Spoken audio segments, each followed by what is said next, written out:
wabarakatuh. Salam sejahtera untuk kita semua. Saya Fadila, mahasiswa pasca sarjana pendidikan anak usia dini Universitas Negeri Makassar angkatan 2020. Pada video kali ini saya akan membahas tentang rencana penyusunan kurikulum PAUD. Undang-Undang Nomor 20 Tahun 2003 tentang Sistem Pendidikan Nasional menyebutkan bahwa kurikulum adalah seperangkat rencana dan pengaturan mengenai tujuan, isi, dan bahan pelajaran serta cara yang digunakan sebagai pedoman penyelenggaraan kegiatan pembelajaran untuk mencapai tujuan pendidikan. Kurikulum sebagai pedoman artinya penting untuk dibuat. Sesuatu yang penting itu butuh perencanaan matang. Nah, sekarang apa yang mesti dilakukan oleh Lembaga Satuan PAUD untuk rencana penyusunan kurikulum? Langkah pertama, membentuk tim pengembang kurikulum Satuan PAUD. Dalam hal ini, kepala sekolah menyelenggarakan rapat untuk membentuk tim pengembang yang ditetapkan melalui surat keputusan kepala sekolah. Pada rapat, dilakukan penyamaan persepsi tentang ide kurikulum 2013 PAUD. Susunan tim pengembang terdiri dari kepala sekolah sebagai edukator, manajer, administrator, dan supervisor. Ketua yayasan yang berperan penting dalam kehidupan sosial kemasyarakatan, khususnya pendidikan. Guru sebagai perencana, pelaksana, dan pengembang kurikulum.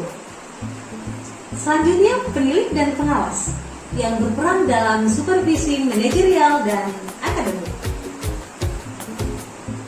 Kemudian, konsultan dan tenaga ahli terkait bantuan pemikiran dan keahlian dalam pendidikan dan kurikulum. Komite, perannya dalam meningkatkan mutu melalui partisipasi dan swadaya. Orang tua, terkait pelaksana kurikulum yang pertama dan utama bagi anak. Kedua, tim pengembang kurikulum melaksanakan analisis konteks, yakni analisis konteks berbagai dokumen perundang-undangan atau peraturan-peraturan terkait. Di antaranya, Permendikbud Nomor 137 Tahun 2014 tentang Standar Nasional Pendidikan Anak Usia Dini, Permendikbud Nomor 146 Tahun 2014 tentang kurikulum PAUD. Selanjutnya, analisis konteks evaluasi diri terhadap satuan terbagi atas dua bagian, yakni kajian lingkungan internal dan kajian lingkungan eksternal. Kajian lingkungan internal atau kondisi sekolah dilakukan untuk memahami kekuatan dan kelemahan satuan, meliputi keadaan peserta didik. Analisis terhadap kekuatan dan kelemahan peserta didik mencakup kemampuan akademik dan non-akademik, misalnya minat dan bakat. Keadaan pendidik dan tenaga kependidikan.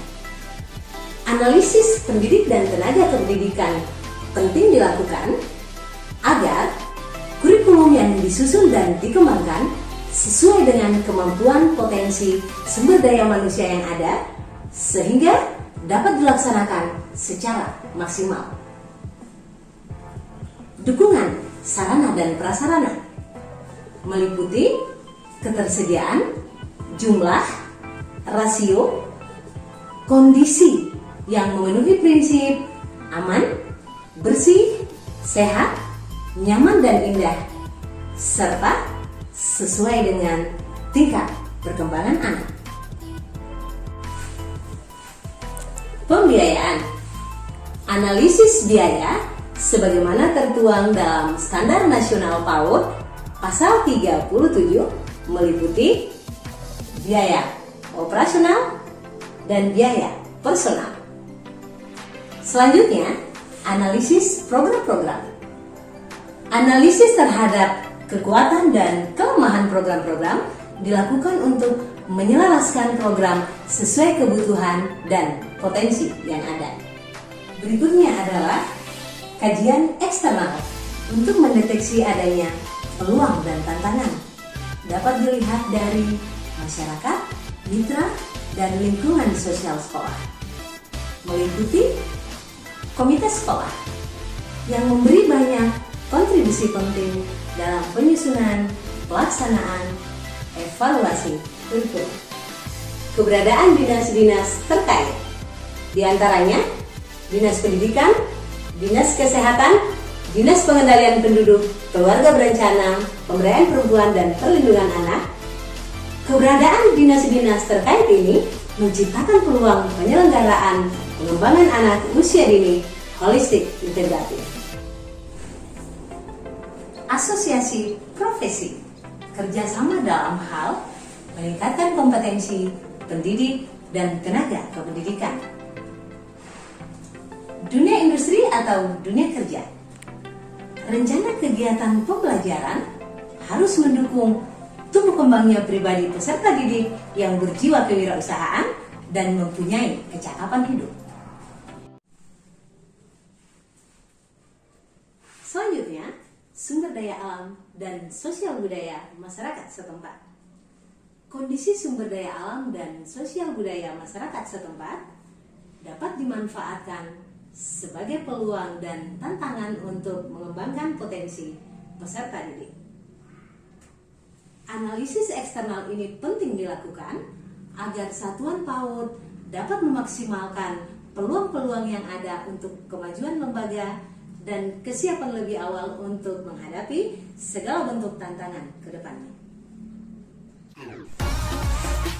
Bapak Ibu saudara-saudari yang berbahagia, sebagai kesimpulan materi hari ini, rencana penyusunan kurikulum dapat dilakukan dengan langkah pembentukan tim pengembang kurikulum di satuan PAUD, dilanjutkan dengan analisis konteks. Setelah tahap-tahap perencanaan tersebut diselesaikan, maka langkah selanjutnya, lembaga dapat melakukan penyusunan dokumen kurikulum tingkat satuan pendidikan PAUD dengan mudah. Demikian video kali ini, semoga bermanfaat. Terima kasih perhatiannya. Wassalamualaikum warahmatullahi wabarakatuh.